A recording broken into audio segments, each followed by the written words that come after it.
Bible ఒక చరిత్ర గ్రంథం.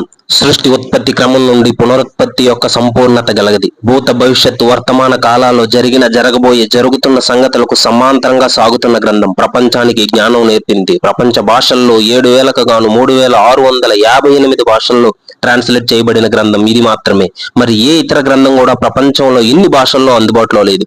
ఈ భూమి పైన మాత్రమే కాకుండా చంద్రుడి పైన కూడా ఉన్నది, చదవబడింది ఈ గ్రంథం. 1969 జూలై 20న నీల్ ఆర్మ్స్ట్రాంగ్ బృందం చంద్రునిపై దిగి హల్లెలూయా హల్లెలూయా అని 3 సార్లు పలికి దేవునికి కృతజ్ఞతాస్తుతులు చెల్లించారు.